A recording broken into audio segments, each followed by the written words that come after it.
This episode brought to you by preparewithdronetech.com. And right now, you can save $50. Thank you very much. The Taliban. To go to www.preparewithdronetech.com right now and stock up. Is a Taliban takeover of Afghanistan now inevitable? No, it is not.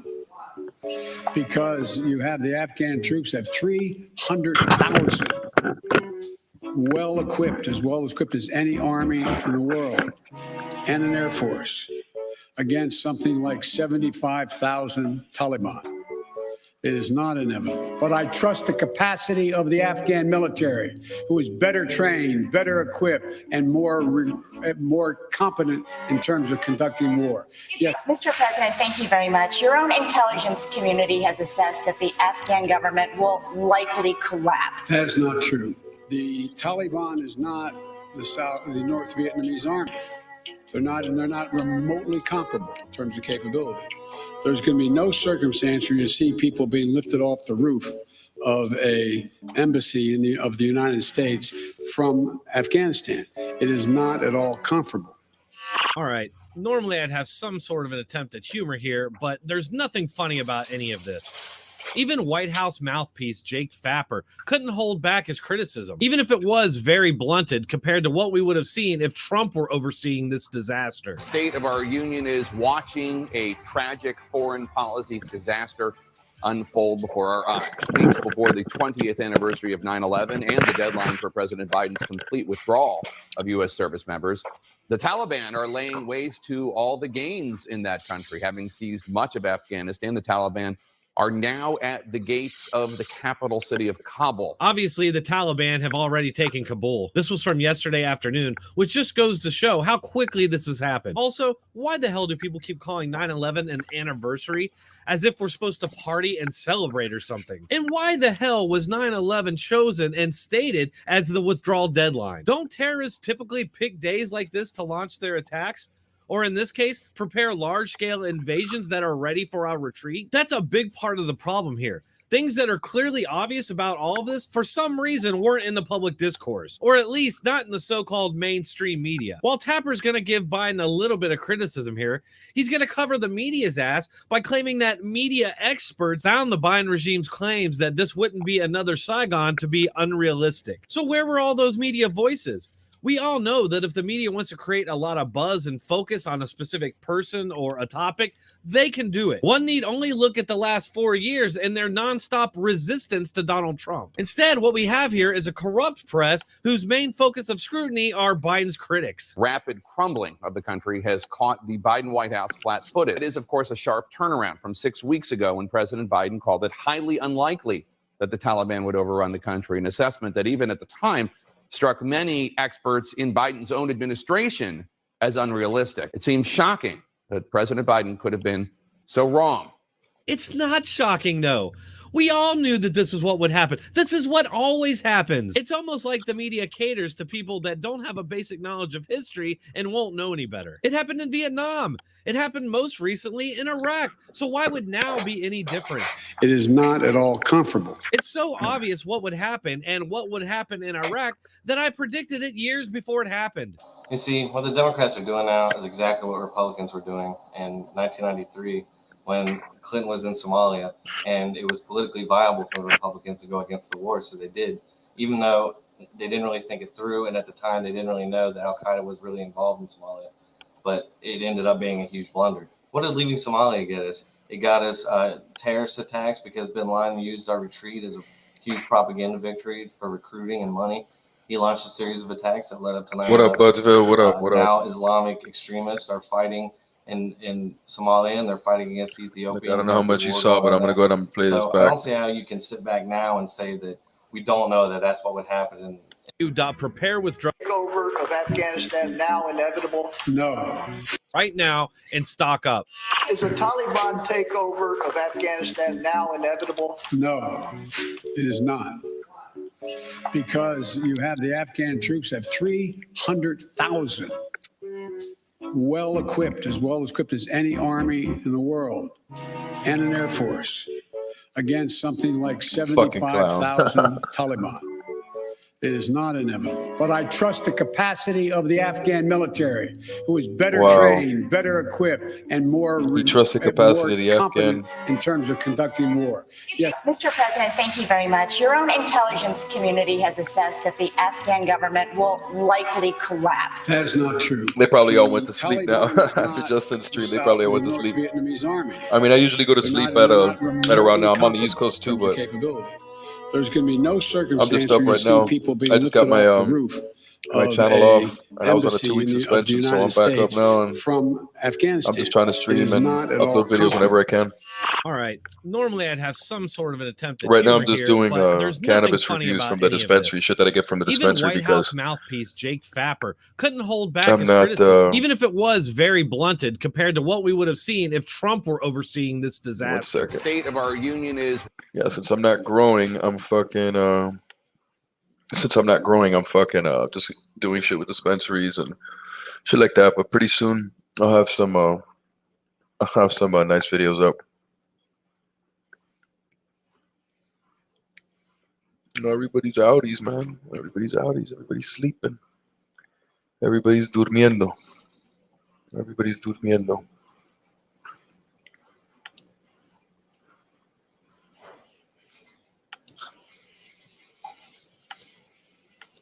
watching a tragic foreign policy disaster unfold before our eyes. Weeks before the 20th anniversary of 9/11 and the deadline for President Biden's complete withdrawal of U.S. service members, the Taliban are laying waste to all the gains in that country. Having seized much of Afghanistan, the Taliban are now at the gates of the capital city of Kabul. Obviously, the Taliban have already taken Kabul. This was from yesterday afternoon, which just goes to show how quickly this has happened. Also, why the hell do people keep calling 9/11 an anniversary as if we're supposed to party and celebrate or something? And why the hell was 9/11 chosen and stated as the withdrawal deadline? Don't terrorists typically pick days like this to launch their attacks?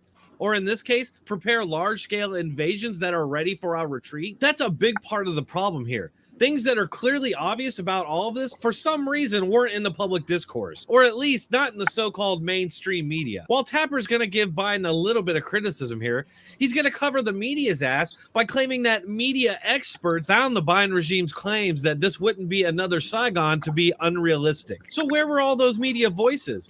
We all know that if the media wants to create a lot of buzz and focus on a specific person or a topic, they can do it. One need only look at the last 4 years and their nonstop resistance to Donald Trump. Instead, what we have here is a corrupt press whose main focus of scrutiny are Biden's critics. Rapid crumbling of the country has caught the Biden White House flat-footed. It is, of course, a sharp turnaround from 6 weeks ago when President Biden called it highly unlikely that the Taliban would overrun the country, an assessment that even at the time struck many experts in Biden's own administration as unrealistic. It seems shocking that President Biden could have been so wrong. It's not shocking, though. We all knew that this is what would happen. This is what always happens. It's almost like the media caters to people that don't have a basic knowledge of history and won't know any better. It happened in Vietnam. It happened most recently in Iraq. So why would now be any different? It is not at all comfortable. It's so obvious what would happen and what would happen in Iraq that I predicted it years before it happened. You see, what the Democrats are doing now is exactly what Republicans were doing in 1993 when Clinton was in Somalia, and it was politically viable for the Republicans to go against the war, so they did, even though they didn't really think it through, and at the time they didn't really know that Al-Qaeda was really involved in Somalia, but it ended up being a huge blunder. What did leaving Somalia get us? It got us terrorist attacks because bin Laden used our retreat as a huge propaganda victory for recruiting and money. He launched a series of attacks that led up to 9/11. Now Islamic extremists are fighting in Somalia, and they're fighting against Ethiopia, and you got a big war going on there. So I don't see how you can sit back now and say that we don't know that that's what would happen in Iraq, and it would probably be much worse in Iraq. That's how obvious this all is. Yet this reanimated corpse that's supposedly our president didn't know that that's how this would all unfold. Just to show you how pathetic our Democrat state media propaganda machine is, look at what NBC News thinks is the problem here. Still, helicopters continuously evacuated Americans and our Afghan allies to the airport throughout the day. An optical comparison Republicans have seized on as they continue to blast the president's foreign policy strategy. Oh, there's that old media trick of deflecting from their scandals by making criticism of them the scandal. Normally, though, instead of seized, they'd say pounced on, implying that making an issue of Democrat scandals or corruption is somehow wrong or mean. But you heard them there. The real issue here is the optics. Not the Afghans or the Americans that we're leaving to a hell on earth. I hope we get them out of there. But I don't have great confidence when we're apparently begging the Taliban not to attack us. Now, of course, the other completely outrageous thing that we're seeing now is the Biden regime and his media mouthpieces trying to somehow blame Trump for all of this. Trump is not president. Trump is not executing this withdrawal. And I'm tired of hearing all these people try and claim that Biden's just executing Trump's plan. Joe Biden and Kamala Harris had already been out there promoting their plan for withdrawal before the election. And just quickly, this whole idea of a president being able to blame the former president for their problems, that only works one way. Anytime a Republican tries it, the media has none of it. And I thought that we had the Avenger team in the White House now. I thought the adults were in charge. I was talking to a Democrat who just said this also felt like the Avengers. It felt like we're being rescued from this craziness that we've all lived through from the last 4 years. And now here are the superheroes to come and save us all. Why didn't Biden change or delay the withdrawal? Is withdrawal even a good idea? Who knows? Because the media never raises that question. I'd personally suggest that we not left at all. Forget the forever war stuff, okay? We spent billions of dollars there, thousands of lives, and basically stabilized the situation. I don't think there had even been any combat deaths this year. And also keep in mind that all the people that are there are volunteers. These are people who want to be there. Why would we spend so much money and blood there just to pick up and leave? Which, by the way, leaves us in the same situation that we were in before the war even started. And worst of all, we've now emboldened them and left them with tons of modern weaponry, aircraft trainers, and lots of guns. In what alternate universe can we not expect the exact same thing to happen again? Especially with the U.S. looking so weak and lacking leadership. We're inviting attacks from all our enemies. Oh, look at that. China is working with the Taliban. All right, folks, that's all I have in me for this one. If you enjoyed, please.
Now, I think what is very difficult for activities, which might lead to an attempt to set up a fascist dictatorship. The potential for the disastrous rise of misplaced power exists and will persist. The very word secrecy is repugnant in a free and open society. And we are, as a people, inherently and historically opposed to secret societies, to secret oaths, and to secret proceedings. President Bush signed a formal agreement that will end the United States as we know it, and he took the step without approval from either the U.S. Congress or the people of the United States. The secret organizations of the world power elite are no longer secret. It's known as the Bilderberg Group. Could their objective be world domination? I'm Jim Tucker. I've chased Bilderberg for 30 years. I'll never give up the chase. Bilderberg plan for the whole world is nothing less than world government. I'm not comfortable with that at all. Who elected these guys to run the planet? They are the elitists. They feel they should run the world for their own selfish interests. Now we can see a new world coming into view. A world in which there is the very real prospect of a new world order. Bilderberg is making great progress toward a world government, and only an educated, informed public can stop them in their tracks. David Rockefeller admits in his own memoirs that he wants to destroy the United States. Right? He's a traitor! It's good to be back at the Council on Foreign Relations. As Pete mentioned, I've been a member for a long time and was actually a director for some period of time. I never mentioned that when I was campaigning for re-election back home in Wyoming. Let us never tolerate outrageous conspiracy theories.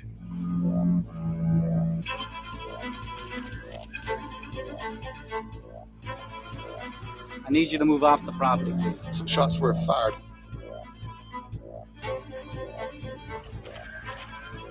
There's Bilderbergers right there. The Trans-Texas Corridor is a vital part because we stop here in Texas. We stop the New World Order right here in Texas. This thing started here. And to save this country, we kill this damn thing here.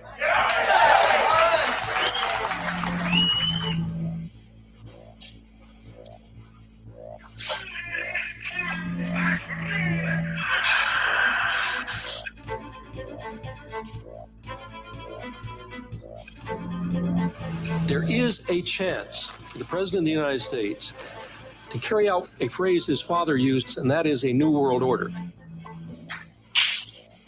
Your new world order will fall. Humanity will defeat you. The answer to 1984 is 1776.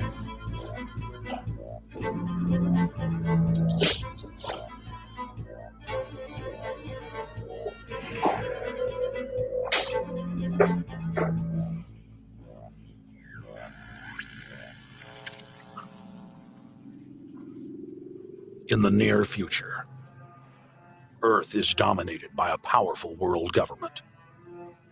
Once free nations are slaves to the will of a tiny elite. The dawn of a new dark age is upon mankind. Countries are a thing of the past. Every form of independence is under attack, with the family and even the individual itself nearing extinction. Close to 80% of the Earth's population has been eliminated. The remnants of a once free humanity are forced to live within highly controlled, compact, prison-like cities. Travel is highly restricted. Superhighways connect the megacities and keep the population from entering into unauthorized zones. No human activity is private. AI supercomputers chronicle and categorize every action. A prison planet dominated by a ruthless gang of control freaks whose power can never be challenged. This is the vision of the global elite, their goal. A program of total dehumanization where the science of tyranny is law. A worldwide control grid designed to ensure the overlord's monopoly of power forever. Our species will be condemned to this nightmare future unless the masses are awakened to the New World Order master plan and mobilized to defeat it.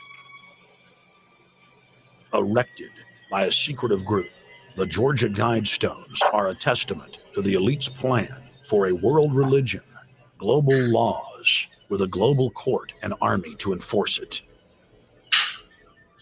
And set in stone, it is written that the population never rise above 500 million.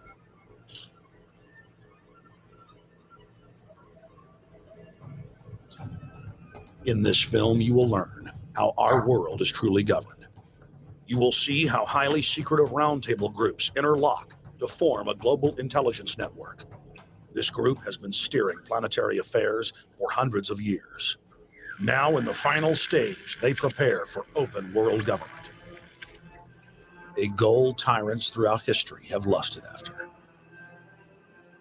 Dr. Michael Kaufman is a published ecologist specializing in ecosystem research, forest ecology, and ecosystem classification. Dr. Kaufman played a key role in blocking the ratification of the Convention on Biological Diversity in the U.S. Senate. The concept of a new world order has been around for centuries. It's been receiving tremendous play over the last half of the 20th century.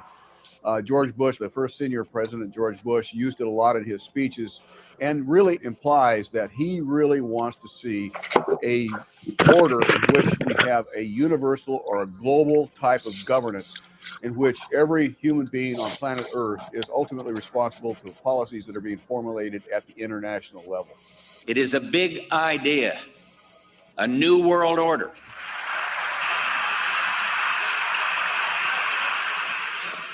President Bush said that the New World Order was in tune, and that's what they were working for. The UN is part of that government. They're working right now very significantly for a North American Union.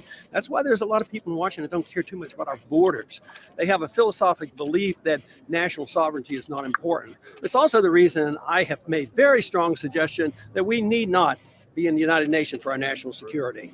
It's really always the same. You go back throughout all of history, the Roman Empire, Soviet Union, Hitler during the Nazism was always saying that it's going to create the utopia for the average person, when in fact, history always shows that it does exactly the opposite.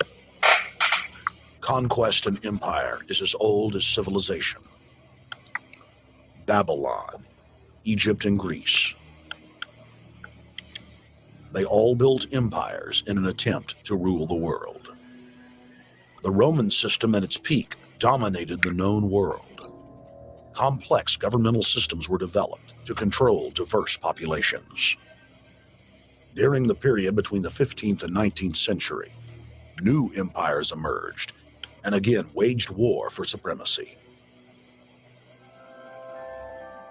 The nobility, as well as the thriving merchant class, were financed by a handful of private banks. Many of the great money houses would hedge their bets and finance both sides of a war. Sophisticated intelligence gathering networks gave the financiers a clear edge over the governments they were slowly gaining control of. On the 18th of June, 1815, agents of the British arm of the Rothschild family looked on as Emperor Napoleon Bonaparte fought desperately to save his army from the jaws of a British-Prussian pincer attack. A Rothschild agent was able to get the news of Napoleon's defeat at the hands of Lord Wellington to Nathan Rothschild, a full 20 hours before the news reached London. Nathan, the head of the British arm of the They didn't hit that Rothschild bell. family, put out the rumor to the London Stock Exchange that Napoleon had won the war. Stocks plunged by 98%, and Rothschild was then able to buy up the entire British economy for pennies on the pound. When the news of Napoleon's defeat finally arrived, stocks soared. Britain was now the undisputed ruler of Europe, and Rothschild ruled England. The already dominant British Empire grew even more aggressive. Her troops and bureaucracy spread across the globe.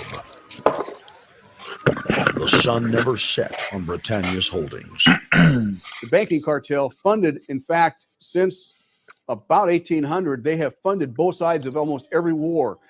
And of course, they're getting the interest off of the loans that they've given the various governments and the wars that they have actually helped stimulate and create. By 1900, Germany was a rising We hit some Shatter real quick. and a leader of the Industrial Revolution.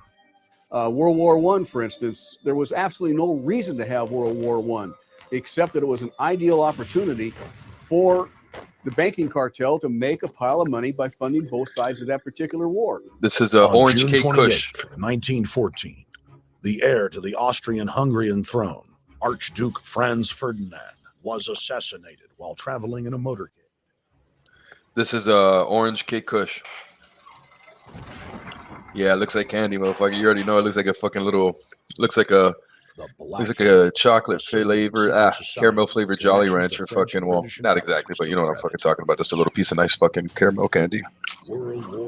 Some butterscotch. I don't really like butterscotch, bro. I think about butterscotch when I see this shit, but you already know. Look what I'm snacking on, dog. I'm fucking being a fat ass right now. I'm fucking hungry, bro. I'm gonna smoke, but I'm gonna eat at the same time. Got that cheese whiz, dog.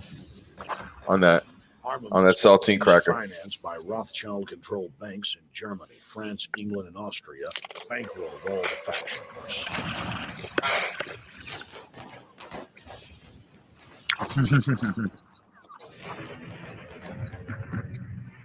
At least 20 million were killed in the war. It was a conflict so terrible, the people vowed to never fight again. They dubbed it the war to end all wars. Question is, why did they want war? Well, first of all, is money and power. Yeah, I prefer Ritz too. I thought I had some Ritz there, but I didn't. I thought I had some fucking Ritz there. I just had the fucking crackers and shit, so whatever. Gotta improvise, bro. You'll take it, you know what I mean? Like you said. Formulate this idea of a League of Nations so this will never ever happen again. Hundreds of years of practice made the British experts at hiding their empire behind puppet governments and councils. What are you smoking on, bro? In the name of stopping all Yeah, I mean, my eating schedule is weird, but I always try to eat dinner, but I don't eat all the time. I just drink a lot of coffee during the day, and I work and I go without eating, and then I eat junk food. Gotta get back into hitting the gym, bro. President Woodrow Wilson, Granddaddy Perp, headed the fire. establishment of the private Federal Reserve System in the United States in 1913, strongly supported the establishment of the League of Nations. Woodrow Wilson was a very naive president. He was basically a college professor that was grafted into this whole system.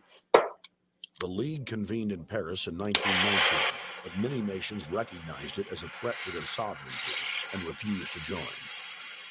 Frustrated by the U.S. Congress blocking the League of Nations, British intelligence, with the help of the Rockefeller family, set up the Council on Foreign Relations in New York City in 1921. Just gonna probably put me to sleep. Saltines remind me of back in the day when Irish people boiled food. People say it's how they cooked, but it's because they had no technology. Yeah, nah, for real. Our stated mission is to abolish all nation states in favor of an all-powerful world government administered by a tiny elite.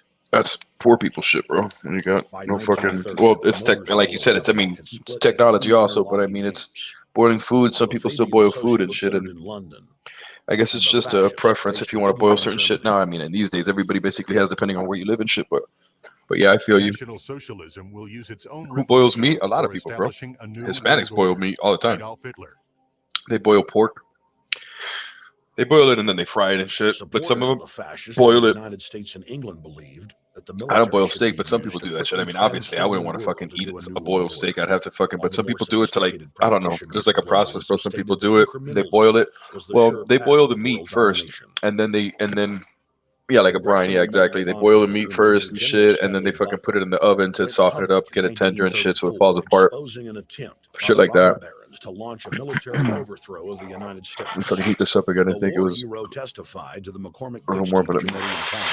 That some of the most powerful men in America had tried to recruit him to lead a military coup so they could set up national socialism in the United States. Yeah, it's a different method. But no, nigga, not fucking eating boiled meat. No. Actually, no. Incorrect. So when you get raw fucking flank steak from a Vietnamese place and you have Vietnamese soup, when you have pho, you get the fucking meat and you drop it in the fucking boiling hot water. And it's not even boiling at that point, but technically it's, I mean, super fucking hot. You drop the meat in there and then it cooks. The fascists had also made deep inroads in England. Edward VIII, King of England, was forced to abdicate the throne because of his public support for Hitler. Have you ever had pho? P-H-O? Bro, should I even be playing this shit on my fucking YouTube, bro, with a fucking... I don't give a fuck, bro. Got a fucking swastika on my shit. We're Hispanic, but they're gonna call me a white supremacist because I got green eyes and I'm bald and shit. I'm light skinned. The socialist bloc was able to maintain control of the U.S., Russia, and England.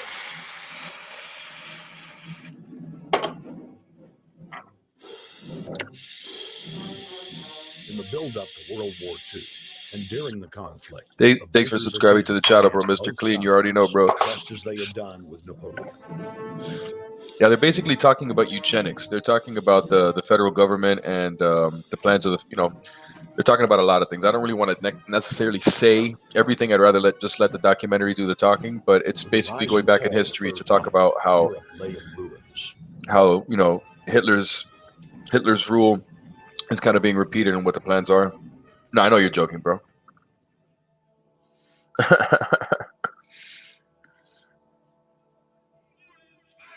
Have you ever? Well, I mean, I don't know if you've ever seen this. Yeah, Blueprint for Global Enslavement. Once again, How old the are you? elite claimed that only global I'm governments 35. could save humanity from certain destruction. And this time, the elite would succeed in setting up their world body.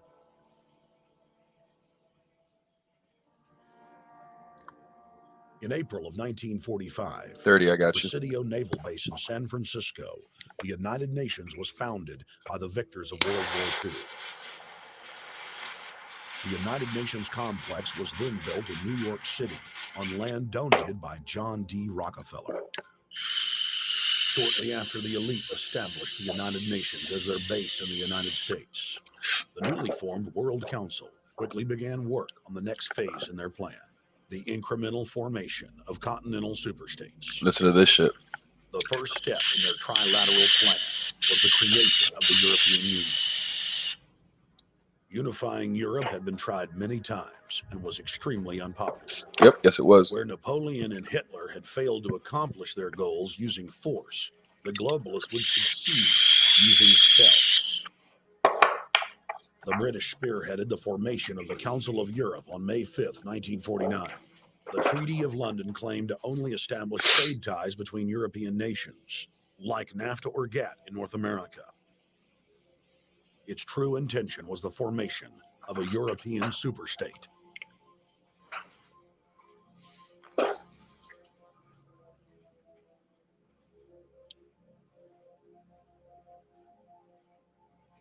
In 1954, the elite of the planet met in secret at the Bilderberg Hotel in Oosterbeek, Holland. The Bilderberg Group would later admit that their mission was the formation of the EU. Once the EU was established, under the guise of trade deals, a North American Union and Asian Union would be formed. The three interlocking superstates formed the core of the global government, while the United Nations would serve as a world regulatory and enforcement body over the Third World subregions. The Bilderberg Group consists of the heads of all of the managing roundtable groups that steer individual countries. Picture the elite power structure of the world as a giant pyramid, with only the elite of the elite at the tip top of the capstone. The group has been so secretive that until the mid-1980s, the controlled corporate media denied its existence. Into the late 1990s, coverage only consisted of rare one-line mentions.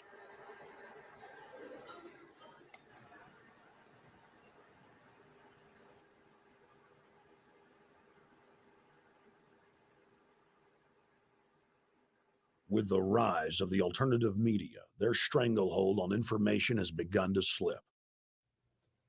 On the outskirts of the national capital today, black limousines with darkened windows converged on a hotel where private security guards imposed ironclad control. The limos carried royalty, political power brokers, and industrial titans to a secret meeting that will last all weekend. It's known as the Bilderberg Group. Could their objective be world domination? Every 4 years, Bilderberg meets in North America, and in June of 2006, we decided to travel to Ottawa, the capital of Canada. The site of Bilderberg.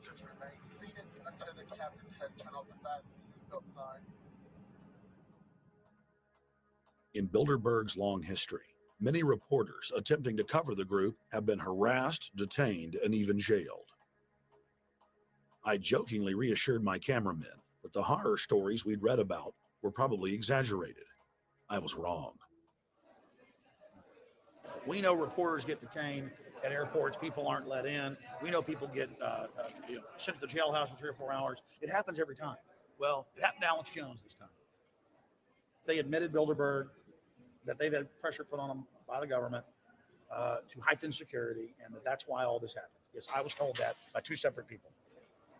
They scoured our records for hours yesterday and hours today, trying to find something on us, and of course there was nothing. It was just scary. I mean, I've been all over the world, and I've never seen anything like this. It was like hours of humiliation.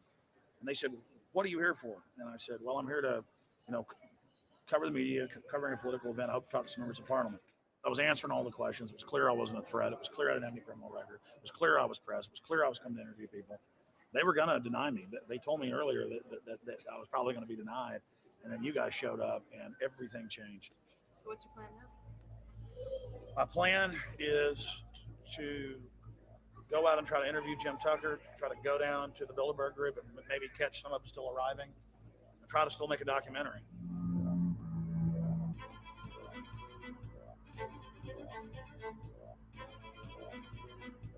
So instead of being here at 8 a.m. in the morning when the Bilderberg group attendees, the 100 elite of the planet, start showing up, we're going to be getting here about 3:30 or so, and we'll see if we can catch any of the elites coming in.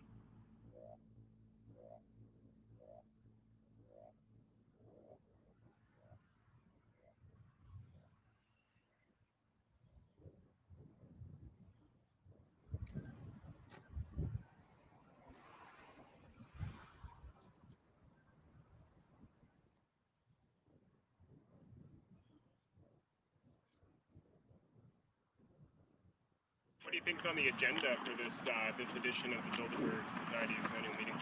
They're debating the attack on Iran. They're talking about how to take out Hugo Chavez.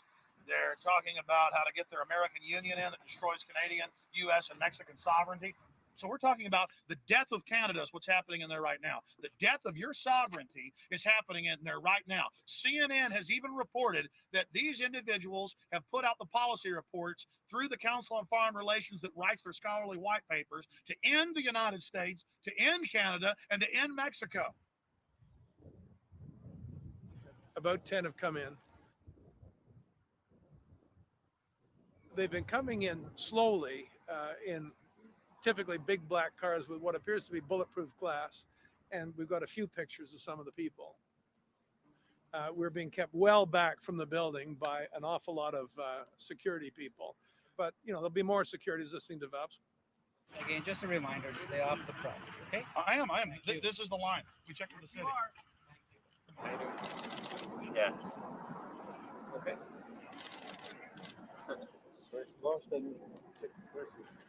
The ex-president of Ireland?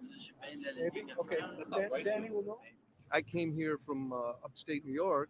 I booked a room way in advance. When I checked in at 10 o'clock at night, they told me I had to be out at 8:30 in the morning. And so, of course, I complied to what they wanted. I wasn't happy about it because I had been tired. I drove quite a long way. Then I went down to have something to eat. And I just saw a bunch of security here. And I was wondering what was going on. And I asked questions. And they said they were having a wedding or they were having some sort of reception. So I decided to ask a couple more questions because I thought it was kind of weird. And then I saw them from my hotel window. They were in the back with flashlights looking at the trees, looking up through the trees. And they were also in front of the hotel combing. It looked like combing the hotel. So I kind of was wondering what was going on. And I left. I got up this morning. I checked out. And then the fellow that I spoke with, the last fellow I spoke with, said, "Well, you'll know all about